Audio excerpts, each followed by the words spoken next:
Exam Hunter से जुड़ने के लिए उसके टेलीग्राम चैनल ज्वाइन करना बहुत ही ज़रूरी है। वहाँ पर सारे आपको paid test, daily answer writing programme, prelims का टेस्ट, साथ ही साथ क्विज़ वगैरह, फ्री पीडीएफ सब आपको इस टेलीग्राम चैनल पर अवेलेबल है। आपको क्या करना होगा कि आपको जाकर टेलीग्राम पर सर्च करना होगा बीपीएससी एग्ज़ाम हंटर, या यूट्यूब के हर वीडियो के डिस्क्रिप्शन में आपको इसका लिंक मिलेगा। इसको आप ज्वाइन करके इसका लाभ उठा सकते हैं।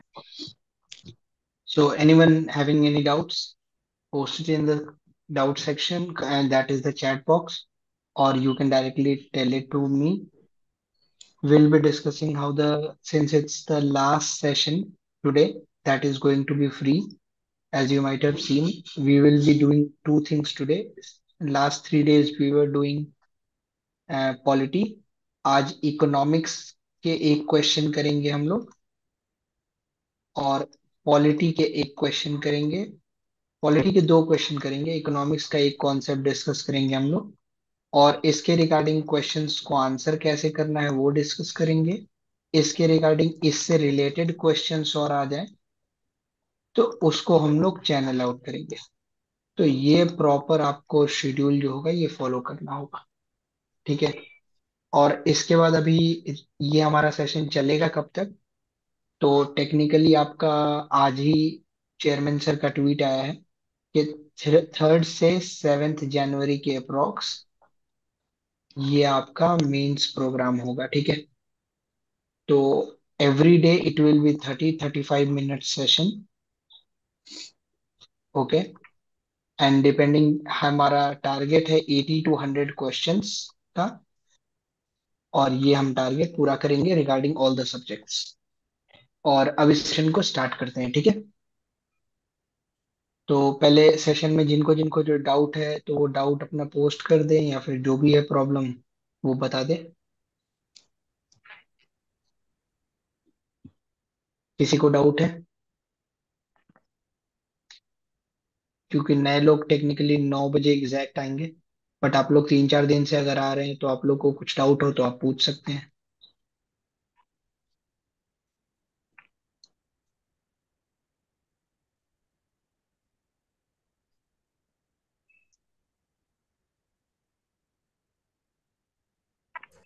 सर जैसे कोई क्वेश्चन बिल्कुल ही नहीं आता है मेंस पेपर में, तो उस क्वेश्चन को सर किस तरीके से टैकल कर सकते हैं कि जिससे मार्क्स जो है एटलीस्ट कुछ ना कुछ आ जाए। देखिए, इस सेशन में ना आपको यही सिखाया जा रहा है कि क्वेश्चन, पहली बात तो ऐसा कोई टॉपिक क्वेश्चन होगा नहीं जो आपको कुछ भी जिसके बारे में आप सुने ना हो. दूसरा बात जैसे कि ये जो, सर लास्ट टाइम एक था ना जम्बोरी वाला, स्काउट्स एंड गाइड्स वाला, ठीक है, तो उसमें दो उस उसमें उसमें दो पार्ट था. ठीक है. उसमें दो पार्ट था. अच्छा। ठीक है. अगर आप क्वेश्चन को ध्यान से देंगे, 68 मीन्स मैंने लिखा है, तो मैंने देखा हम्म। था उसमें दो पार्ट था. पहला था कि लोकेशन क्या है. यस सर, ठीक है. लोकेशन। और दूसरा पूछा था कि ये सिग्निफिकेंस क्या है या फंक्शंस क्या है, कुछ इस टाइप का क्वेश्चन था. ठीक है. हम्म। तो ये वाला तो आसान सेक्शन है जहां आपको नॉर्मल फंक्शंस पता होना चाहिए, एनसीसी का, स्काउट्स हम्म। का, ये सब पता होना चाहिए. और जहां तक बात रहा लोकेशन का, तो ये तो आपको याद रखना पड़ेगा सर. मतलब ये कोई भी आपको हेल्प आउट नहीं कर पाएगा कि ये लोकेशन आपको नहीं पता है तो कैसे करना है. सपोज इंडिया लिख मतलब कुछ नहीं लिखे तो मार्क्स कट देखिए, हो एक जाएगा। एक एक एक नॉर्मल चीज है. जब कोई लोकेशन वाइज सवाल है और स्पेसिफिक। तुमको लगता है कि ये किसी कॉन्टिनेंट का पार्ट है, फॉर एन एग्जांपल एशिया, कोई ग्लोबल समिट है, तो अगर तुम्हें एग्जैक्ट लोकेशन नहीं पता तो राइट डाउन एशिया. अगर 3 नंबर का सवाल होगा, हो सकता है 1 नंबर दे के छोड़ दे. ठीक है. अब तुम्हें पता है कि एशिया में, इंडिया में वो हुआ था, तो राइट डाउन इंडिया. हो सकता है 3 नंबर में 1.5 नंबर दे के छोड़ दे. अगर मान लो अब तुमको पता है कि इंडिया में राजस्थान में हुआ था फॉर एन एग्जाम्पल, तो तुम लिख दो राजस्थान इंडिया. हो सकता है 3 नंबर में तुमको 2 नंबर दे के छोड़ दे. और अब जैसे मान लो तुमको पता है कि जैसलमेर में हुआ था, तो जैसलमेर राजस्थान इंडिया, तो हो गया. तुमको इसमें 2.5 या 3 नंबर दे देगा. और इस हिसाब से तुम्हें आंसर देने हैं. ठीक है. ठीक है सर। और बाकी किसी को कुछ डाउट? और जिनका डाउट ना हो, माइक को आप म्यूट रखेंगे प्लीज.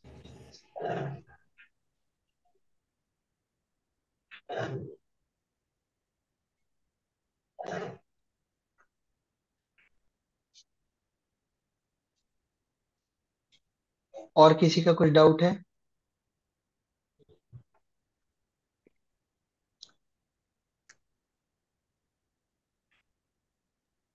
सर हाँ।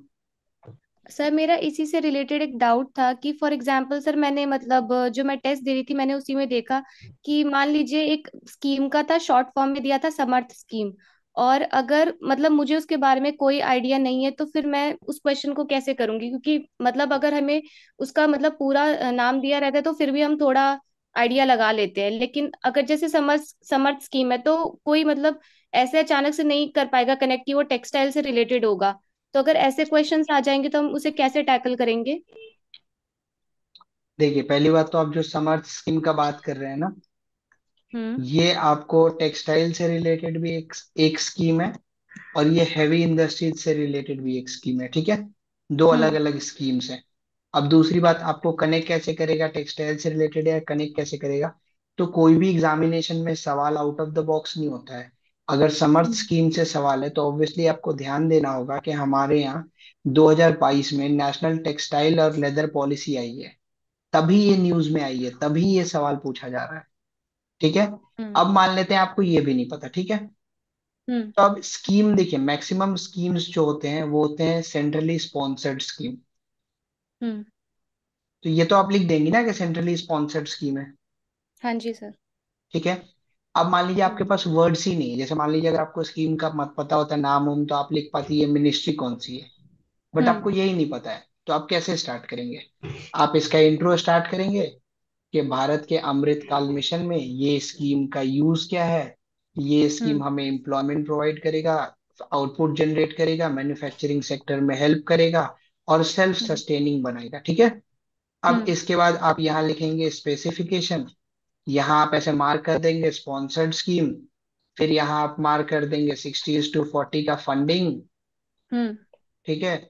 फिर इसको आप मार्क कर देंगे कि इसमें आपको कुछ भी, अब जैसे देखिए आपको याद कुछ भी नहीं है, तो हम्म। आपको यहाँ गैस वर्क लेना है, तो गैस वर्क में आप इंडिया का विजन क्या कहता है कि हम स्केलिंग पे फोकस करेंगे और हम मैन्युफैक्चरिंग पे फोकस करेंगे। तो हम्म। ये दोनों शब्द आप लिख दीजिए, क्योंकि आप रिस्क ले रही हैं, आपको पता नहीं है कि ये क्या स्कीम है, बट क्योंकि आपके हम्म। पास टाइम बचा हुआ है और आप छोड़ के आएंगी तो जीरो मिलेगा, कुछ लिखेंगी तो हो सकता है 2 number they they.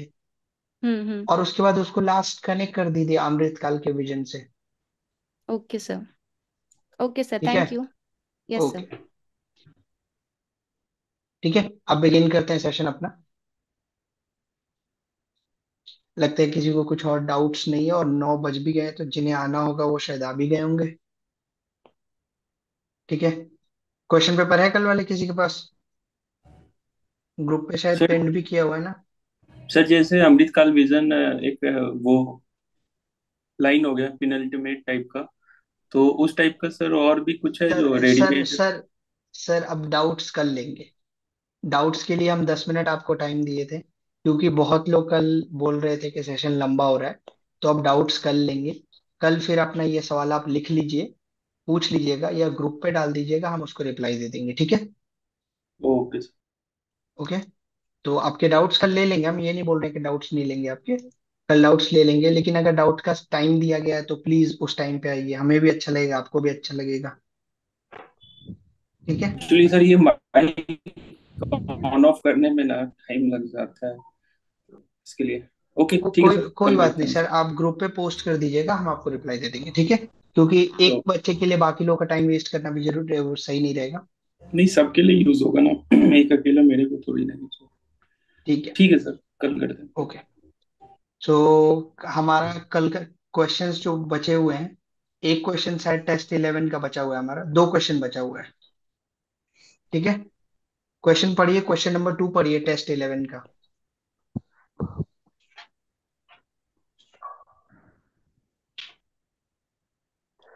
The directive principle of state policy are not mere pious declaration but clear direction for the guidance of state policy. Comment and show how far they have been applied in practice in Bihar. Question समझ में आया कि question में करना क्या है? बताइए, question समझ में आया, क्या क्या क्या करना है क्वेश्चन में, एग्जैक्टली क्या पूछ रहा है?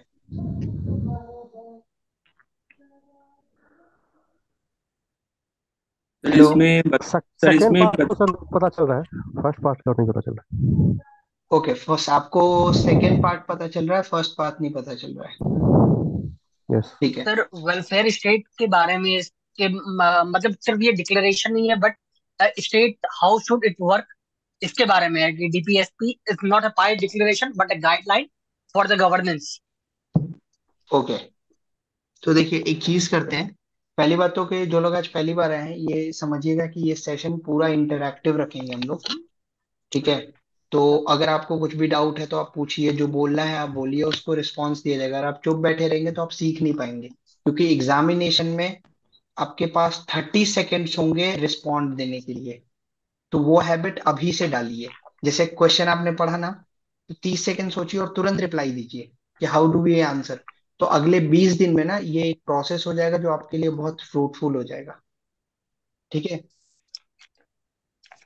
सर वो आंसर राइटिंग का डेली बताने वाले थे, वो आंसर राइट स्टाइल, वो हाँ, तो वो बता दे रहे हैं। देखो, तीन चीज हम लोग आंसर फॉर्मेटिंग करेंगे। इंट्रो, फिर उसके बाद हमारा होगा बॉडी, फिर उसके बाद हमारा होगा चैलेंजेस, फिर होगा हमारा वे अहेड, और फिर हमारा होगा कंक्लूजन। ठीक है।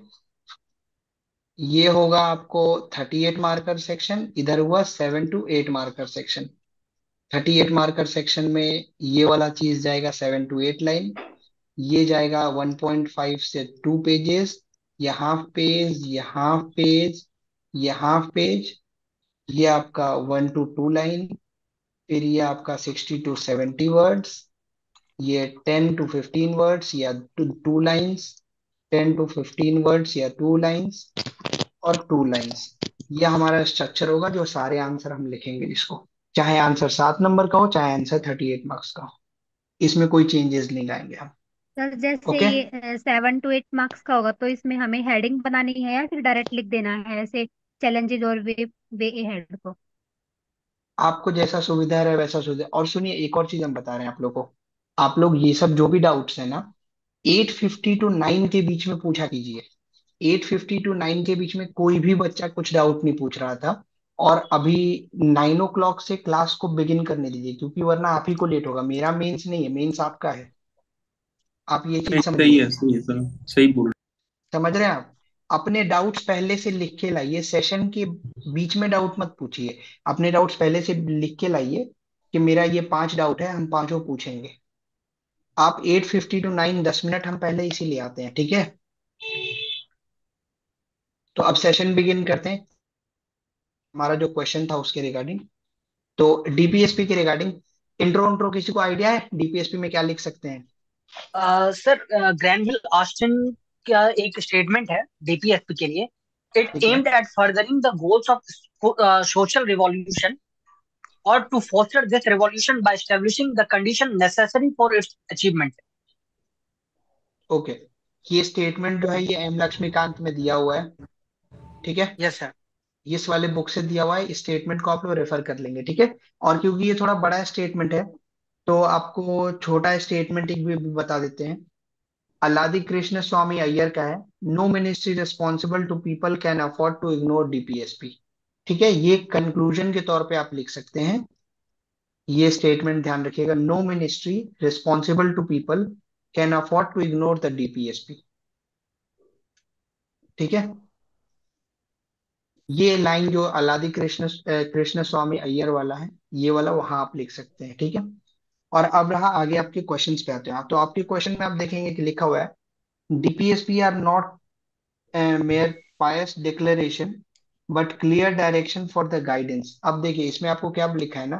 पहली बात तो आपको ये लिखना है कि डीपीएसपी वेग नहीं है। ठीक है। रैदर डीपीएसपी क्या है, डायरेक्शन दे रहा है। ठीक है। तो अब देखिए हमको ना इसमें दो पार्ट में आंसर करना है। पहला तो ये वेग नहीं है, दूसरा डायरेक्शन दे रहा है। तो डीपीएसपी वेग नहीं है, इसके लिए बताइए कुछ कुछ चीज आप कैसे कह सकते हैं डीपीएसपी वेग नहीं है। बताइए, कुछ सोचे होंगे ना, कुछ आंसर सोचे होंगे, कुछ भी बोलिए। बोलेंगे तो डाउट्स क्लियर होगी, तो आपको आसान होगा चीजें करने में। मेरे लिए बहुत आसान है कि हम आके आपको सीधे आंसर डिक्टेट करा दे और लिखवा दे, बट वो आपके लिए अच्छा नहीं है। because sir, it is clearly वो defined, मतलब mentioned in the article, that shows that it's not vague and clear cut demarcation in three parts like Gandhian and all. It is ठीक है नोवेयर आप मेंशन सर इट कि is ये constitution में तो mention नहीं है ये चीज सर। ठीक है आप ये एक बार चीज समझिए। पहली बात तो वेग नहीं है। वेगनेस किसी चीज कोई चीज खाली नहीं है वो कैसे शो करते हैं कि वो चीज इंपॉर्टेंट है। सर अब Yes. ठीक डीपीएसपी है के सर ऑब्जेक्टिव। तो कोई चीज खाली नहीं है तो उसका शो कैसे करेंगे वो चीज इंपॉर्टेंट है। तो इसको हम लोग क्या सर करेंगे कि पहले डीपीएसपी का सिग्निफिकेंस बताएंगे। अब सिग्निफिकेंस आप लोग बोलिए वन वन 2 से 3 वर्ड में एक एक सिग्निफिकेंस होना चाहिए। एक्सप्लेनेशन नहीं चाहिए क्योंकि आंसर कंप्लीट करना सर है 20 मिनट्स में। ठीक है ये हमारा मोरल रीडर ऑब्लिगेशन बोले मोरल ऑब्लिगेशन। ठीक है अब कोई और बोलिए। Reflect for welfare of the state, for welfare of the state. Policy guideline. Welfare policy या policy reflection guideline. Of preamble. Social and reflection economic of Right. See reflection of preamble ना थोड़ा वेग वर्ड हो गया। थोड़ा सा तो exact और जाइए। सर ये beacon light to the social and court, economic development of court को पीपल। बिकॉन लाइट करता है। एक एक करके एक एक करके एक एक करके। Socio economic democracy. Socio economic democracy. देखिए कीवर्ड आप लोग इतना सारा मिस कर रहे थे। Socio economic democracy. ठीक है फोर्थ सिग्निफिकेंस बताइए। यार्ड स्टिक टू जज the Yes law. sir. Yeah. Yardstick Court. To to जज। जज नहीं कहेंगे टू लाइक। ठीक है जज कह to, det- सकते हैं but to determine the technically constitution it's a yardstick to determine the significance of law. constitutionality. हाँ yes constitutionality of the law. अब देखिए पॉइंट ये है ना कि सिर्फ ये लिखना इंपॉर्टेंट नहीं है। इसके नीचे ना आपको डीपीएसपी के आर्टिकल्स भी लिखने होंगे। Yes sir. अच्छा। ठीक है तो ये आर्टिकल जब आप लिखेंगे तो आपने ये प्रूफ कर दिया कि ये वेग नहीं है। ठीक है अब इसके ऊपर अब आते हैं डायरेक्शन वाला बात कि हाउ डीपीएसपी गिव्स डायरेक्शन। अब ये बताइए डायरेक्शन कैसे आप प्रूफ करेंगे। रोड पे गूगल मैप आपको आपके घर तक कैसे पहुंचाए। कोई तो आपके घर पहुंचा होगा ना पहले तभी आपके घर तक का रास्ता वो बना ना। तो अब डीपीएसपी डायरेक्शन कैसे देता है ये आपको अप्रूव करना है। तो अब ये बताइए ये कैसे आप प्रूफ करेंगे कि डीपीएसपी डायरेक्शन देता है। Sir objective of DPSP should be mention here. True objective और डीपीएसपी मेंशन होना चाहिए और ऑब्जेक्टिव के साथ साथ डीपीएसपी के फीचर्स को भी मेंशन करना होगा यहाँ पर। ठीक है और फीचर्स यहाँ पर हम आपको मेंशन करेंगे डायरेक्शन में ऑब्जेक्टिव वाला सेक्शन दूसरा फीचर्स वाला सेक्शन और फीचर्स वाले सेक्शन के बाद और क्या मेंशन करेंगे बताइए। और एक और चीज हम लोग मेंशन करेंगे कि करंट में रेलेवेंस क्या है डीपीएसपी का। क्या डीपीएसपी आप एक चीज बताइए कॉन्स्टिट्यूशन को डायनेमिक नहीं रखता है। Yes sir. क्या कॉन्स्टिट्यूशन को लिविंग डॉक्यूमेंट नहीं बनाता है डीपीएसपी। Yes. Yes sir. तो ये सारे पॉइंट आप लिखेंगे डायरेक्शन में। ठीक है अब आते हैं क्वेश्चन के अगले पार्ट में। क्वेश्चन के अगला पार्ट क्या कहता है comment and show how they have been applied in practice. तो ये तो आसान सवाल है कि मतलब ये वाला जो सेक्शन है कि प्रैक्टिस कैसे कैसे बिहार में हुआ है। तो आपको कुछ जजमेंट्स लिखा रहे हैं मतलब कुछ रूल्स रेगुलेशन लिखा रहे हैं वो लिख लीजिए। 3 4 नेशनल में लिख लीजिए और 3 4 बिहार में लिख लीजिए। ठीक है नेशनल लिखिए। नेशनल में लिखिए आप 73rd एंड 74th। फिर मैटरनिटी बेनिफिट एक्ट 2016। फिर पब्लिक हेल्थ में आयुष्मान भारत वाला आप रख लीजिए। फिर एनवायरमेंटल कन्वेंशन आप आर्टिकल 48 के तहत रख लीजिए। फिर मनरेगा आप रख लीजिए आर्टिकल 39 के on the basis of article 39। अब बिहार में आइए। बिहार में सबसे पहले तो बैन ऑन लिकर हो गया आर्टिकल 47। जल जीवन हरियाली स्कीम आर्टिकल 48A। ठीक है ग्राम सभा और पंचायती राज इंस्टीट्यूशन जो हुआ वो आर्टिकल 40 पे हुआ। फिर आप लैंड रिफॉर्म आर्टिकल 38 39। तो ये सेक्शन हो गया। ठीक है और इसको आप कंक्लूड कैसे करेंगे तो अलादी कृष्ण स्वामी वाला हमने तो बता ही दिया आपको। कि अब सर इसमें वैसे देखिए। तो हाँ सर बताइए। वैसे यदि बिहार के कंटेक्स्ट में देखें तो बहुत सारे योजनाएं हैं जो मतलब हम लोग कोरस्पॉन्ड कर सकते हैं। जैसे आर्टिकल 38 39 में बहुत सारा आ सकता है। देखिए आने के लिए बहुत सारा आ सकता है, बट पॉइंट ये है ना कि जैसे हम आपको जो एग्जांपल लिखवाए ना, वो अलग अलग डायमेंशन से लिखवाए। जैसे एक वुमेन से लिखवाया, एक इन्वायरमेंट से लिखवाया, एक सोशल से लिखवाया। ठीक है। अच्छा ठीक है सर, ओके। सी मतलब एक ही टाइप के एग्जांपल आप लिखेंगे ना तो वो एग्जामिनर को बोर करता है। तो अलग अलग डायमेंशन कवर करना है। एक भी एग्जांपल ऐसा नहीं था जो डायमेंशन को कवर नहीं कर रहा था। समझ गए सर। एक्चुअली वो इम्पोर्टेंट था, ये डायमेंशन। ठीक है। अच्छा सर, वो सिर्फ बिहार का पूछा है कि इम्प्लीमेंटेशन बिहार पे, तो इंडिया का भी इतना जरूरी है क्या? नहीं नहीं जरूरी नहीं है, मैंने आपको बताया, मैंने इसलिए आपको अलग से ठीक बताया ठीक कि आप इंडिया का लिख लीजिए, बिहार का लिख लीजिए। वो सिर्फ ठीक। पूछा बिहार का। ठीक है। हम्म, और आपको लिखना भी बस बिहार का ही है। ठीक है। आपको इंडिया का लिखना यस। ही नहीं है। ठीक है। ठीक है आगे का करते हैं। तो ये आपका सर डीपीएसपी वाला। हाँ। सर, इसमें कुछ वो भी देख सकते हैं क्या कि चैलेंजेस लाइक इम्प्लीमेंटेशन में, कुछ चैलेंजेस टाइप का? देखिए चैलेंजेस वाला, और जहां क्वेश्चन में चैलेंजेस ना पूछे ना, हम्म वहां हम्म, हम्म, चैलेंजेस और वे हेड आपको ऐसे दो दो कॉलम बना के दे देने हैं। सिर्फ ठीक इसलिए है। ताकि आपको पता रहे कि आप उसको पता रहे कि आपको आता है। जी जी जी। ठीक है। तो ऐसे दो कॉलम आप चैलेंजेस क्या करेंगे, एक तो इंफ्रास्ट्रक्चर का कह देंगे, एक फंड का कह देंगे। वे एड में क्या कर देंगे, हम रिसोर्स मोबिलाइजेशन करें और हम स्केलिंग करें। और आपने फिर अलादी श्री कृष्ण जो अलादी कृष्ण स्वामी अय्यर वाला जो स्टेटमेंट था, ये ऐसी। हम्म। किसी की वॉल्यूम आ रही है, प्लीज आप म्यूट कर दीजिए। डिस्टरबेंस हो रहा है उससे।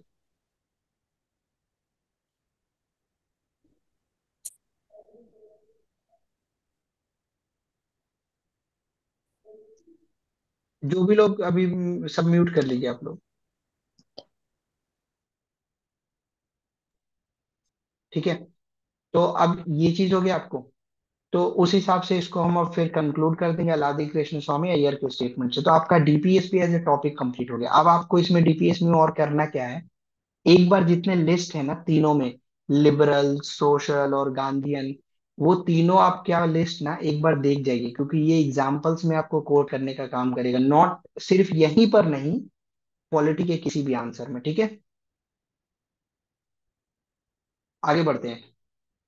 सर अब वे फॉरवर्ड एक बार रिपीट कर दीजिए। वे फॉरवर्ड में आप पहली बात ये लिखेंगे कि हम रिसोर्स मोबिलाइजेशन करेंगे। दूसरा हम स्किल डेवलपमेंट पे काम करेंगे। तीसरा हम पॉलिसी इंप्लीमेंटेशन पे अच्छे से काम करेंगे। तो वे फॉरवर्ड हो गया। ये देखिए पॉलिटी के क्वेश्चंस में ना वे फॉरवर्ड थोड़ा टेक्निकली आसान होता है। आसान क्यों होता है, क्योंकि समस्याएं आपके सामने होती हैं। जैसे आप कभी सरकारी ऑफिस में जाएंगे तो आपको सबसे ज्यादा समस्या क्या लगता है, कि लोग काम नहीं कर रहे हैं या फिर ट्रांसपेरेंसी नहीं है। तो यही सब समस्या को दूर करना है। समझे। सर सर कुछ तो ओके। ऐसा जैसे चैलेंजेस में वे फॉरवर्ड में जो जैसे हमने बताया रिसोर्स मोबिलाइजेशन ऐसा होगा ताकि हर हर जगह मतलब कहीं पे अगर ना हो तो वहाँ पे दे सकते हैं। अगर ऐसा लिस्ट होगा तो आप सेंड कर दे दीजिएगा। ठीक है हम एक काम करेंगे, 2-3 दिन बाद हम आपको एक लिस्ट शेयर कर देंगे कि बेसिक चैलेंजेस और बेसिक वे फॉरवर्ड पॉलिसी के रिगार्डिंग क्या क्या होते होते हैं। जो जी जी आपको कहीं कुछ समझ में ना आए तो ये जी लिख के आ जाइएगा। जी जी। ठीक है। तो अपना ये सेक्शन हो गया। अब अगला सेक्शन एक काम करते हैं कि इकोनॉमिक्स उठाते हैं। ठीक है। पॉलिटी एक फंडामेंटल राइट्स वाला क्वेश्चन है, तो वो आसान सवाल है, उसको कल टेकअप कर लेंगे। इकोनॉमिक्स का सवाल एक उठा लेते हैं। ठीक है। इकोनॉमिक्स में रिसेंटली अभी आप लोग टेस्ट लिखे थे, जिसमें इंडस्ट्रियल बैकवर्डनेस पे एक सवाल था।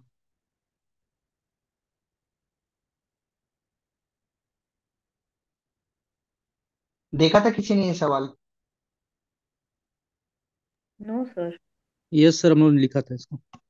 लिखा था ना, टेस्ट नंबर 16 में शायद ये है। यस सर, इवेल्युएट क्वेश्चन हुआ है। नंबर 2। Question number 2। आपका नाम क्या हुआ? सर मनीष सिंह। अच्छा। पेपर आपने देखा, आपको जो वो रिव्यू दिया था? यस सर, देखा मैंने। तो देखा कि कहाँ पर मतलब एक्स्ट्रा आप लिख रहे हैं और कहाँ पर रिक्वायर्ड नहीं आप वहां पर लिख रहे हैं? या उसमें था कुछ इन्फॉर्मेशन ऐसे थे जो मुझे स्पेसिफिक लिखने बिहार के रिगार्डिंग इकोनॉमिक सर्वे का यूज करना था उसमें अच्छे और थोड़ा स्पेसिफिक डाटा और देना था। तो समझ गए ना आप, मतलब आपको इम्प्रूवमेंट की जगह जरूरत कहाँ पर है। या डेफिनेटली सर। ठीक है। तो इंडस्ट्रियल बैकवर्डनेस की टॉपिक को हम लोग 3 दिन में कवर करेंगे, इस टॉपिक को, या 2 दिन में, ठीक है। क्यों कवर 2 दिन में करेंगे? क्योंकि हम लोग सारी पॉलिसीज जो है ना पहले वो कवर करेंगे, और उन पॉलिसीज को एक बार जब हम कवर कर लेंगे ना, तो हर क्वेश्चन में फिर हमको ये पॉलिसी नहीं पढ़ाना पड़ेगा। फिर हम क्या करेंगे ना, कि इंडस्ट्रियल एक्ट इसके थ्रू आप देख लीजिए, बिहार स्टार्टअप पॉलिसी के थ्रू आप देख लीजिए, इस पॉलिसी के थ्रू आप देख लीजिए, ये वे फॉरवर्ड में लिखा था, लेकिन इससे पहले ये सारी चीजों को एक बार जानना जरूरी है। ठीक है। तो इंडस्ट्रियल पॉलिसी वाला क्वेश्चन है। अब इसमें ना सबसे पहले आप ये बताइए कि इंडस्ट्रीज बिहार में जो जो हैं उनके लोकेशंस आप लोग समझ पाते हैं कि नहीं समझ पाते हैं, ये यस सर। बताइए। तो मान लीजिए ये बिहार, पहली बात तो बिहार का मैप बनाने में आप लोग कंफर्टेबल हैं? Yes yes. सर। हम्म। ठीक है। ये आप यहाँ पर गंगा मार्क करेंगे। अब देखिए, क्वेश्चन कुछ भी आए इकोनॉमिक्स के रिगार्डिंग, जब आप इस सेक्शन में होंगे, इको ज्योग्राफी, कहने का मतलब सेक्शन 2, पेपर 2, अगर उसमें आपने मैप नहीं बनाया इंडिया और बिहार का, आप ओवरऑल 5 नंबर लूज कर जाएंगे, याद रखिएगा।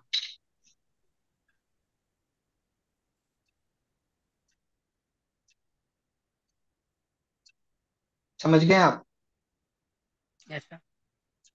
और ओवरऑल 5 नंबर लूज करने का मतलब है कि टेक्निकली आप एग्जामिनेशन से बाहर भी हो सकते हैं।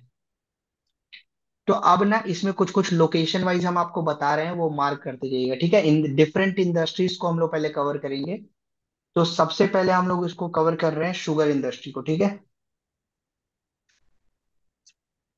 एकदम तेजी से मार्क करिएगा, और जल्दी जल्दी, ठीक है। मार्क करिए ये वाली पॉइंट, ये ये हो गया गोपालगंज, ठीक है। ये दूसरा पॉइंट ईस्ट चंपारण, ये तीसरा पॉइंट यहां पर जो है, ठीक है, लौरिया नंदनगढ़, ठीक है। अब ये एक आप इधर मार्क करिए सीतामढ़ी, और यहां मार्क करिए समस्तीपुर। जब भी क्वेश्चन शुगर इंडस्ट्री से रिलेटेड आए, आप मैप ड्रॉ करेंगे और ये पांचों पॉइंट मार्क करेंगे, ठीक है। क्लियर है? Yes sir. Yes sir. ठीक है। दूसरी बात, शुगर इंडस्ट्री इंपॉर्टेंट क्यों है? क्यों शुगर इंडस्ट्री इंपॉर्टेंट है, ये बताइए। तो शुगर के अदर देन शुगर जो मेन इथेनॉल के प्रोडक्ट। लिए sir. Production of sugar cane होता है यहाँ बहुत ज्यादा, इसीलिए। ठीक सर है। शुगर और कैन सर का इथेनॉल प्रोडक्शन के लिए। शुगर कैन इथेनॉल के अदर प्रोडक्शन। देन इसका और भी यूज हो सकता है like biofuel ethanol, for example ethanol and electricity and other things like molasses use हो सकते हैं कहीं भी। Job creation sir, job creation के लिए। जॉब के सर। देखिए, पहली बात, शुगर एक एम्प्लॉयमेंट इंटेंसिव इंडस्ट्री है, मतलब जहां एम्प्लॉयमेंट जनरेट हो सकता है, ठीक है। दूसरा, बिहार में इसका क्लाइमेट सूटेबल है, ठीक है। तीसरा, शुगर इंडस्ट्री में चीप लेबर चाहिए, बिहार में अवेलेबल है। चौथा, ये शुगर इंडस्ट्री हमारे कोलकाता पोर्ट से आसानी से कनेक्टेड है, इसलिए। और पांचवा, कि बिहार का जो एरिया है वो प्री इंडिपेंडेंस में शुगर बोल ऑफ इंडिया के तरह नाम से जाना जाता था, उस बेल्ट में आता था, ठीक है। क्लियर है ये पांचों point? Yes sir. Sir quality wise भी शुगर का बेटर क्वालिटी ऐसा कुछ है क्या? पता नहीं। नहीं, ऐसा कुछ क्वालिटी वाइज शुगर के रिगार्डिंग आपको नहीं है। और शुगर के रिगार्डिंग 3 स्कीम्स हैं, 2 स्कीम है, दोनों का नाम लिख लीजिए आप। CM sugar cane development programme, CM sugar cane development programme, ठीक है। और दूसरा चीज दूसरा क्या है, वो सीड के लिए जो सब्सिडी हम लोग देते हैं ना, मुख्यमंत्री गन्ना बीज जो करके स्कीम है, उसको सीएम नहीं लिखते हैं, मुख्यमंत्री लिखते हैं, ठीक है। मुख्यमंत्री गन्ना बीज, जिसमें हम सीड के लिए सब्सिडी देते हैं, ठीक है। जिसमें आप पूरा पूरा इसको आप अगर डेटा वाइज मेंशन करेंगे तो शुगर केन के तरीके से हम लोग बायो फर्टिलाइजर और बायो कंपोस्ट का भी इस्तेमाल कर सकते हैं, और उसके लिए भी सरकार सब्सिडी देता है, क्योंकि जो इनके वेस्ट होते हैं वो एक तरह का बायो फर्टिलाइजर के लिए भी इस्तेमाल होता है, ठीक है। शुगर से रिलेटेड और कुछ समस्या है, कुछ और प्रॉब्लम है, कुछ और, क्योंकि अभी तक आप लोग जो भी पढ़े होंगे ये मैप वाली लोकेशन वाली चीज किसी भी किताब में मेंशन नहीं है, ये शुगर केन के रिगार्डिंग एग्जैक्टली कहाँ पर लोकेशन है, ठीक है। नेक्स्ट आते हैं। नेक्स्ट आप इंडस्ट्री लिखेंगे handloom and power sir industry, power loom का। इस इश्यूज ऑफ शुगर इंडस्ट्री क्या क्या हो सकता है? हाँ सर, इसमें इश्यूज लिखा है। इश्यूज में ये हो सकता है शुगर इंडस्ट्री के, दो तीन इश्यूज हो सकते हैं, देखिए, ठीक है। इश्यूज क्या क्या हो सकते हैं, पहला तो इशू आपको ये हो सकता है कि शुगर का ना जैसे जब कटता है ना, तो उसको 2 से 3 दिन में उसको इंडस्ट्री तक पहुंचाना होता है। अगर वो 2 से 3 दिन में नहीं पहुंचा तो शुगर ड्राई होना शुरू हो जाता है। और इसके कारण क्या होता है कि जो नेट, जैसे मान लीजिए आपने 100 किलो का शुगर केन लिया ना, और उसमें से आइडियली 40 किलो शुगर निकलना चाहिए था, बट डिले होने के कारण वो 30 किलो निकलता है, क्योंकि इवापोरेट हो जाता है ना, ठीक है। सेकेंड इशू क्या है, लॉजिस्टिक पेमेंट का लॉजिस्टिक इशू में है। सर। पेमेंट का इशू है, लॉजिस्टिक्स बोल सकते हैं आप, फिर डील बोल सकते हैं, ठीक है। फिर पेमेंट का इशू आता है शुगर केन में बहुत बड़ा, क्योंकि सर इसके लिए एक सब्सिडी। टर्म होता है ना कि जो ये मास लूज करता है, तो उसके लिए कोई पर्टिकुलर टर्म होता है ये? क्या बोल रहे हैं आप, मतलब जैसे शुगर का जो अमाउंट ऑफ वेट मतलब लूज किया। शुगर है, वेट लूज। हम समझ नहीं पा रहे हैं आप क्या बोल रहे हैं, बट जो आप बोल रहे हैं एक बार हम देख के, अगर वैसा कुछ होता होगा तो हम आपको बता देंगे कल, ठीक नहीं, है। उसने बोल दिया सर, वेट लूजिंग इशू जो है वो नहीं, जो वेट लूजिंग कुछ नहीं होता है टर्म। फुट लूजिंग होता है। इंडस्ट्री में content food loss. Content loss होता है, जो मैंने आपको बताया। वेट लॉस और फ्रूट लॉस अलग कॉन्सेप्ट है, वो आपको इंडस्ट्री में अप्लाई होता है, और वो उसके कारण, मेटलर्जी के इंडस्ट्री में, यस सर। हाँ, यहाँ नहीं होता है, ठीक है। अब नेक्स्ट आप सर बताइए। सेकंड सेकंड पॉइंट समझिए। अब बात यहाँ पर ये पेमेंट वाला इशू समझ गए आप, यस सर। यस। पेमेंट नहीं वाली सर, एक बार इशू। और बता दो। तो एक तो पहला बात आप समझ गए कि वेट लॉस होता है शुगर केन के कारण, मतलब वो कंटेंट लॉस हो जाता है, जो रिक्वायर्ड अमाउंट रहता है वो लॉस हो जाता है शुगर केन का। और दूसरा अगर यस आप सर। ध्यान देंगे तो शुगर केन का एक प्रॉब्लम ये भी आता है कि आपको क्या बोलते हैं, कि शुगर केन के साथ मतलब जो पेमेंट होती है ना फार्मर्स को, क्योंकि ये यस पेमेंट एफआरपी उसके थ्रू होती है, जो आपका एफआरपी पेमेंट होती है टैक्स ना। के थ्रू सर। नहीं नहीं, टैक्स टैक्स के नहीं, थ्रू वो होता है सर। शुगर एमएसपी और केन, टैक्स एफआरपी टैक्स दो चीजें होती है BSP sir. Sir. MSP sugar हमारे केन, जीएसटी होती एमएसपी और एफआरपी दो चीज होती है, और शुगर केन एफआरपी के अंदर आता है, है।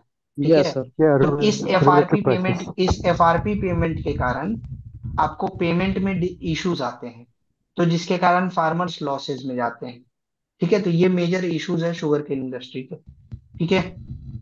और ये चैलेंजेस में आप, फाइनेंशियल चैलेंजेस में ये तो इश्यूज हो गए। वे फॉरवर्ड में आप क्या लिख सकते हैं कि वे फॉरवर्ड में हम क्या करें, मेगा फूड पार्क बना दें, क्योंकि मेगा फूड पार्क बनेगा तो कम सर से कम ये है ना एफआरपी कि शुगर। एफआरपी साइक्लिकल इशू कैसे क्रिएट करता है? जैसे जो उसका जो पेमेंट है गवर्नमेंट के थ्रू इशू है, या फिर कुछ और मतलब सोसाइटल कंडीशन? देखिए एफआरपी में क्या होता है ना, जैसे एक नॉर्मल बात बताते हैं, देखिए किसी भी एग्रीकल्चरल प्रोडक्ट में क्या होता है ना, कि सरकार बोली, मान लीजिए एमएसपी फॉर एन एग्जांपल लेते हैं, एक प्राइस हुआ, ठीक है। इस प्राइस पे मान लीजिए सरकार ने बोला कि 10 रुपया हम देंगे। अब ये प्राइस यहाँ 10 रुपया सर्कुलेट होते होते टाइम लगता है, और जो बड़े बड़े जो वो होते हैं ना मनी लेंडर्स और वो सब, वो क्या कहते हैं, उनको 8 रुपया में खरीद लेते हैं। अब 8 रुपए में खरीदने के कारण फिर पेमेंट की 2 रुपए एक तो सस्ता मिला, और दूसरी बात कि सरकार बोलती है इंस्टेंट पेमेंट करने के लिए एक टाइम ड्यूरेशन है, 6 वीक या 4 वीक, जिसके अंदर पेमेंट करना है। और ये क्या करते हैं, ये 6 महीने में पेमेंट करते हैं। तो एमएसपी के कारण, क्योंकि एमएसपी हर साल रेगुलेट हुआ, तो जिस साल भी आप देखेंगे ना कि एमएसपी रेगुलेट होता है, उस साल प्रोटेस्ट होता है। क्यों प्रोटेस्ट होता है? कि या तो फार्मर्स की तरफ से होगा या कार्टेल की तरफ से होगा। समझ गए? Yes sir. सर ये नेग्लेक्टेड सेक्टर है क्या? क्योंकि ये इशू तो सर लीगेसी इशू मतलब होगा इवन 10-20 इसको ईयर। इसको यहीं पर स्टॉप कर देते हैं, क्योंकि क्वेश्चन हमारे इस सेक्शन से पूछेगा नहीं। आप यस अगर सर, नो कहेंगे तो हम प्रॉब्लम। एक्सप्लेन कर देंगे, बट उसका यूज नहीं है फिलहाल आपको। ठीक है? एक्चुअली एफआरपी के इशू को डीपली समझने के लिए, क्योंकि ये सिर्फ एफआरपी लिखने से शायद नंबर ना दे या फिर मुझे बाद में भूल जाए, तो उसके आपको लिए। आपको आपको टाइम ही नहीं मिलेगा इतना ज्यादा कि आप एफआरपी मेंशन करिएगा। जब भी ये क्वेश्चन आएगा ना, तो ये क्वेश्चन आएगा इंडस्ट्री के रिगार्डिंग। ठीक है? और इंडस्ट्री के रिगार्डिंग में दो तरह के इंडस्ट्री होंगे, एक होंगे एग्रो बेस्ड, एक होगा नॉन एग्रो बेस्ड। ठीक है? और एग्रो बेस्ड इंडस्ट्री में आपको आएगा sugar industry, dairy industry. Non agro में आपको आएगा पावर लूम, फिर आपको बाकी सारी इंडस्ट्रीज आएंगे। और आप सोचिए कि आपको 5 इंडस्ट्रीज के बारे में लिखना है, और पांचों इंडस्ट्री में ले आप शुगर केन के एफआरपी प्राइस पे जाके अटके हुए हैं। तो नहीं ठीक है। हम आपको इंफॉर्मेशन के लिए बताएं कि आप जानिए, हम्म बट टेक्निकली इसका इस्तेमाल आपको सिर्फ लिखने के लिए आएगा कि एफआरपी प्राइसेस के इशू है। That's it. हम्म इससे ठीक ज्यादा है आपको जरूरत ही नहीं है। ठीक है ठीक है? ठीक है सर। अब अगला आप इंडस्ट्री के बारे में वे समझिए। सर वे फॉरवर्ड में मेगा फूड पार्क और भी कुछ था क्या? वे फॉरवर्ड में आप मेगा फूड पार्क लिख लीजिए, वे फॉरवर्ड में कोल्ड स्टोरेज का आप लिखिए, वे फॉरवर्ड में आप लॉजिस्टिक इंप्रूवमेंट का लिखिए, और लॉजिस्टिक्स वाले सेक्शन में आप इकोनॉमिक सर्वे 2019-20 का डेटा प्रेजेंट कर दीजिए, जिसमें ये बोला जाता है कि इंडिया में लॉजिस्टिक चार्जेस 13 से 14% है, जो कि ग्लोबली 6 से 7% है। और इंडिया का लॉजिस्टिक पॉलिसी भी इसी को एम करता है कि 6 से 7% का हम लोग टारगेट पूरा करें। ठीक है? Yes sir. अब थोड़ा जल्दी जल्दी लिखेंगे, ये मेजर इंडस्ट्रीज नहीं है, माइनर इंडस्ट्रीज हैं। ठीक है? अब देखिए, ये अपना सर बिहार का मैप हुआ। ठीक है? देखिए, अब इसमें ना आप, ये गंगा हो गया। अब इसमें ये चीज समझिएगा कि आपको इसमें मार्क करना है हैंडलूम और पावरलूम इंडस्ट्री। ठीक है? मतलब टेक्सटाइल वाली जो पॉलिसी है, याद है? जो 2022 वाली टेक्सटाइल पॉलिसी है, yes textile and sir, leather policy. Industrial investment promotion policy textile के रिगार्डिंग 2022। Exactly exactly। तो अब ये सोचिए पूरी जनता क्या लिख के आएगी कि टेक्सटाइल पॉलिसी है, ये है, वो है। आप क्या करेंगे, पूरे बिहार में टेक्सटाइल की एरियाज को मार्क करेंगे। ठीक है? और फिर यस पॉलिसी लिखेंगे। तो इसलिए ये इंडस्ट्री की हम मार्किंग आपसे करा रहे हैं। ठीक है? तो अब इसमें मार्क करते जाइए। ठीक है? इसमें मार्क करते जाएंगे आप। वेस्ट चंपारण का एरिया मार्क करिए अपने मैप में। ये वेस्ट चंपारण का एरिया हो गया।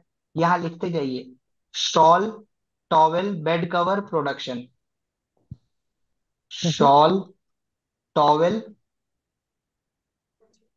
Bed sir. Cover, bed sheet, ये सब प्रोडक्शन इस एरिया में होगा, वेस्ट चंपारण के। ठीक है? Yes sir. सीतामढ़ी में लिखिए आप एप्लिक वर्क। एप्लिक का मतलब होता है नीडल का काम, सुई से जो काम की जाती है ना। ठीक है? यहां लिखिए, सर भागलपुर रीजन। ले जाएंगे, वहां भी ले जाएंगे सर। आप लिखिए खेता एम्ब्रॉयडरी। खेता एम्ब्रॉयडरी आपको किशनगंज वाले एरिया में हो गया। ठीक है? Yes sir. Silk, Bhagalpur and Banka. ठीक है? और अगर आप ध्यान दिए होंगे कि बांका का वन डिस्ट्रिक्ट वन प्रोडक्ट में सेल का नाम आया है। ठीक है? यहां लिखिए मुजफ्फरपुर। मुजफ्फरपुर का क्या है? सूजनी, सूजनी एम्ब्रॉयडरी। ठीक है? उसके बाद जब आप आगे बढ़ेंगे, तो आप इधर लिखिए बक्सर में। बक्सर में लिखिए आप हैंड एम्ब्रॉयडरी। ठीक है। बक्सर के बाद आप लिखेंगे गोपालगंज में, ये वाली पोर्शन में। गोपालगंज में आप क्या लिखेंगे? गोपालगंज में लिखेंगे आप हैंडलूम। ठीक है। और फिर कैमूर वाला जो एरिया है, उधर आप लिखेंगे कारपेट। हमको तो नहीं लगता कि इससे ज्यादा टेक्सटाइल के एरियाज को आपको मार्क करने की जरूरत है। सर इतना भी मार्क करना जरूरी है? अगर दो चार या मेजर जो वन है वो उनको मार्क कर दें और आगे। देखिए देखिए, हम आपको बता रहे हैं, हम एज ए टीचर आपको कम से कम 5 या 7 या 10 तो मार्क कराएंगे। आप एज ए स्टूडेंट अगर 2 ही लिख के जाएंगे अपने नोट्स में, तो आप एक भी नहीं वहां मार्क कर पाएंगे। बट आप नहीं इसको सर अगर मैं। बार बार रिवाइज करते रहेंगे, तो आप 2 या 4 तो मार्क कर ही देंगे एग्जामिनेशन में। हाँ सर, एग्जाम पॉइंट ऑफ से पूछा है इसको। एग्जाम पॉइंट ऑफ व्यू से मैप में 4 से 5 लोकेशन मार्क करना है, दैट्स इट।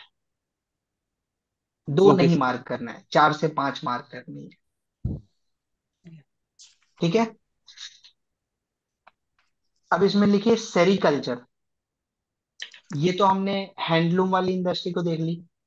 अब टेक्सटाइल वाले इंडस्ट्री हमें जानने के लिए एक सेरिकल्चर नाम का जो डोमेन है उसको भी समझना होगा। ठीक है। सेरिकल्चर के एरिया में, और बिहार का मैप बनाने में एक्सपर्ट हो जाइए सर, वरना मार्क्स नहीं मिलेगा, हम सही बात बता रहे हैं। और बिहार का अगर मैप बनाना आप ढंग से सीख गए और हर क्वेश्चन में अगर आपने बना दिया, तो इन जनरल बता रहे हैं कि आपको मार्क्स बहुत अच्छे मिलेंगे। ठीक है। ये एरिया मार्क करिए एक, और एक ये ऐसे डॉटेड पूरा मार्क होगा। इस एरिया को आप मार्क करेंगे। मलबेरी सिल्क का जो प्रोडक्शन होता है ना, सिल्क की टाइप होती है ना मलबेरी। यस सर, ठीक है। पूर्णिया कटिहार। हाँ, इसमें लिखिए एरिया आप हम बता रहे हैं। सहरसा, सुपौल, मधेपुरा, पूर्णिया, कटिहार। सहरसा, सुपौल, मधेपुरा, पूर्णिया, कटिहार। ठीक है। और इस एरिया में लिखिए आप, इस एरिया में कौन सा सील है, सिल्क है? तसार सिल्क, जिसको जार सिल्क भी बोलते हैं, जार, जार सिल्क। ठीक है। एरिया मेंशन करिए आप, बांका, मुंगेर, नवादा, जमुई, कैमूर। बांका, मुंगेर, नवादा, जमुई, कैमूर। ठीक है। अच्छा, तो भागलपुर अब छूट गया देखिए, सर, फेमस। भागलपुर भी आप मार्क कर लीजिए। ठीक है। तो ये आपका हो गया सेरिकल्चर के रिगार्डिंग। ठीक है। अब इसके बाद ना हम लोग, अब इसके आप ये समझ गए ना कि लोकेशन कैसे कैसे कहाँ कहाँ इंडस्ट्री है। ठीक है। यस अब सर। इसमें ना हम लोग इंडस्ट्रियल एंड टेक्सटाइल पॉलिसी के डिस्कशन करेंगे। और इंडस्ट्रियल एंड टेक्सटाइल पॉलिसी, अच्छा एक काम करते हैं, इंडस्ट्रियल टेक्सटाइल पॉलिसी के डिस्कशन से पहले आप ये बताइए हमको, बिहार के मैप में अपने हिसाब से कि, थोड़ा पेज क्लियर लेते हैं। बिहार का ये हमारा मैप हो गया मान लीजिए। अरे,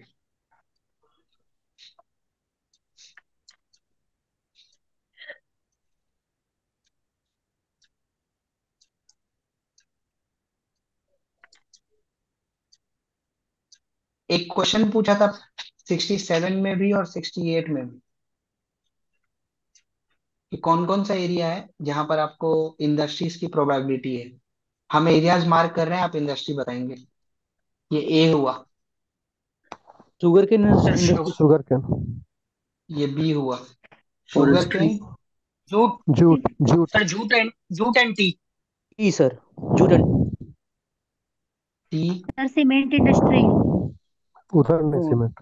सीमेंट नहीं वहाँ पे। ये बताइए सीमेंट यहाँ नीचे पर क्या आएगा, होगा, यहाँ पर क्या सीमेंट होगा? पर, यहाँ सीमेंट सीमेंट होगा। Cement cement, limestone.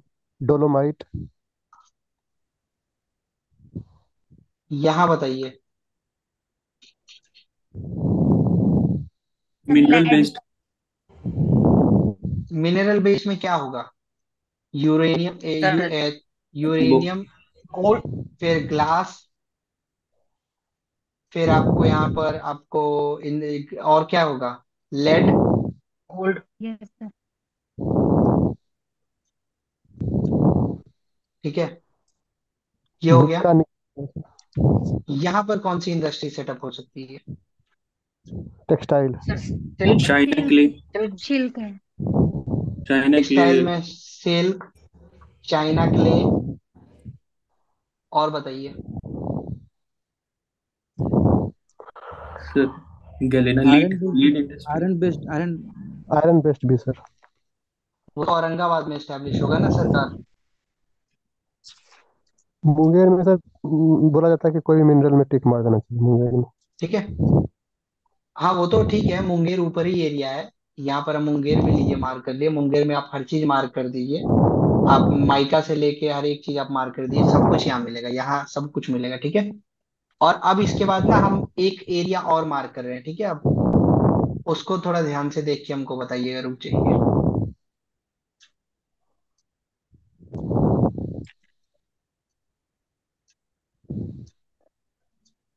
सर ए वाले सेक्शन में शुगर केन के साथ क्या लिखा है आपने?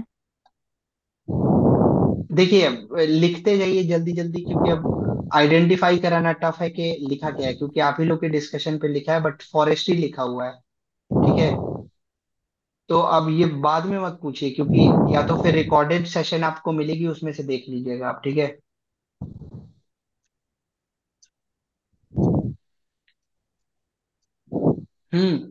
बताइए गंगा बेल्ट में क्या मिलेगा? यहाँ कौन ऑर्गेनिक सी फार्मिंग। इंडस्ट्री, यहाँ कौन सी इंडस्ट्री ऑर्गेनिक। सेटअप हो सकती फूड है? प्रोसेसिंग। फूड यहाँ processing. Sir food food process. Processing. Food चमड़ा। प्रोसेसिंग, लेदर, और बताइए। Sir plywood sir, like Hajipur and glasses. Glasses के लिए भागलपुर वाली एरिया ज्यादा फेमस है, नवादा सिलिका। माइका वाले एरिया ज्यादा फेमस है। Silica sand. Binding sand, mineral. ठीक है। तो होइज एरिया देखिए, हो सकता था। बस अब इतना ही काफी है आपको, इससे ज्यादा आप आंसर लिख ही नहीं पाएंगे। टेक्निकली देखिए तो हमने कितना एरियाज को यहाँ पर मार्क किया, अगर आप ध्यान से देखिए तो शुगर केन एक हो गया, ये वेस्ट यस सर। चंपारण एक हो गया, किशनगंज दो हो गया, फिर इधर कैमूर वाला एरिया तीन हो गया, फिर इधर गया वाला चार हो गया, औरंगाबाद पांच हो गया, माइका वाला जो जो इधर आपको मुंगेर वाला छह हो गया, भागलपुर सात हो गया, ये बिहार के एरिया आठ हो गए। टोटल हमने आठ एरियाज को आइडेंटिफाई किया है, जो अलग अलग इंडस्ट्रीज के लिए है। ठीक है, यस। तो जो 67 और 68 का क्वेश्चन था इंडस्ट्रीज वाले, वो आपको टैकल हो गए पूरा पूरा। Yes sir. Yes sir. ठीक है, अब आप लोग क्या करेंगे ना, ये जितने भी एरियाज हम मार्क करा के आए हैं ना, इन सबको ना कल एक चीज करेंगे ना, आप सोच के आएंगे कि कौन से एरिया में कौन कौन सा मार्किंग होता है, क्योंकि कल जब हम इंडस्ट्रियल वाला पॉलिसी पढ़ाएंगे ना, जैसे लेदर पॉलिसी, स्टार्टअप पॉलिसी, ये सब पॉलिसी, तो वहां पर आपको मतलब विजुअलाइज होना चाहिए कि कौन सी इंडस्ट्री कहाँ पर सेटअप होगी, तो क्वेश्चंस का आंसर करना आपके लिए आसान होगा। जैसे आप बोल रहे थे ना कि ये याद करना मुश्किल होगा, चार इंडस्ट्री का या तीन इंडस्ट्री का मार्क करना मैप पे, हमको मतलब जैसे हम अगर कैसे बता रहे हैं आपको, क्योंकि हम विजुअलाइज किए तो हम सीख गए, वैसे ही आप भी विजुअलाइज करेंगे, आप भी सीख जाएंगे। ठीक है, आज कुछ बचाएं, किसी को कोई डाउट हो तो आप एक काम करेंगे, कल 8:50 में लॉग इन करेंगे, 8:50 में आप सेशन ज्वाइन करेंगे, 9 बजे तक अपने सारे डाउट्स कमेंट सेक्शन, या जो आपको क्या बोलते हैं, वो जो सेक्शन है ना चैट बॉक्स वाला, उसमें यस। आप पहुंचते ही आप, क्योंकि देखिए सेशन 8:40 से ही ऑनलाइन हो जाता है, आप 8:40 पहुंचते अपना चैट बॉक्स पे डाउट डालते जाइए, हम सारे डाउट को रिजॉल्व कर देंगे। बट हाँ, 9 बजे से एग्जैक्टली हम पढ़ाएंगे 9:30 तक या 9:40 तक। ठीक है, सही है। यस। किसी को कोई डाउट, कुछ भी पूछना है सर एक अभी, क्वेश्चन था। बताइए। सर कल से 9 बजे के बाद कुछ बेसिक एक्सप्लेन मत करिएगा, उसमें टाइम बर्बाद हो जाता है। बस इश्यू पे हम लोग रहे तो ज्यादा अच्छा रहेगा। सर ये सही है। एमएसपी, एफआरपी, ये सब इश्यू पे वो डिस्कशन ज्यादा हाँ टाइम सर लग सही जाता है, इशू पे रहे हैं हम लोग केवल, क्योंकि बेसिक थोड़ा सब वो तो कर लेंगे, टू द सीख लेंगे। पॉइंट रहने रहने में है। फायदा है हाँ, सर हम लोग को। यस लिमिटेड टाइम है सर। सर, कवरेज हम लोग को एक ज्यादा क्वेश्चन करना सर है। आपसे था सर, एक हेल्प चाहिए थी सर। बताइए। अगर सर बिहार से रिलेटेड कोई development like in technology, in economy section, in polity section, कोई एक जगह कंपाइल थोड़ा 2-4 पेज का नोट मिलता है जिसको हम लोग लाइक क्वेश्चन अगर कोई मिल बिहार जाए। में, ग्रुप पे बिहार, शेयर करेंगे चंदन यस सर सर। ग्रुप पे कुछ ये शेयर क्योंकि सर करेंगे। कहीं कहीं ये मिल नहीं पाता है, और मीन्स इसको बाई हार्ट करके उसमें पेस्ट, कॉपी पेस्ट कर दें वहां पर डायरेक्टली, ऐसा कुछ नोट्स हो ऐसा। ठीक है, ये ग्रुप पे चंदन सर से हम डिस्कशन कर लेते हैं। चंदन सर जैसा बताएंगे वैसा आपको बताया जाएगा। ठीक है। Yes sir. और किसी को कुछ डाउट है?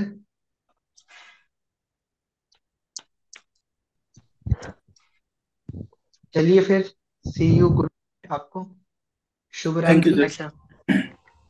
और थैंक यू हम लगा कि आपको कुछ सीखने मिला होगा। बाकी अगर आपका बहुत टाइम कुछ। हुआ होगा तो उसके लिए सॉरी। डेफिनेटली बहुत अच्छा लगा सर ये। मा, सेशन काफी प्रोडक्टिव था सर हम लोगों के लिए। ठीक है भाई, थैंक यू सो मच। चलिए, तो अपने दोस्तों को भी बताइएगा सेशन के लिए आए लोग। कोई अगर आपके दोस्त हो तो उनको बता दीजिएगा, ठीक है। ठीक है सर। Okay, good night.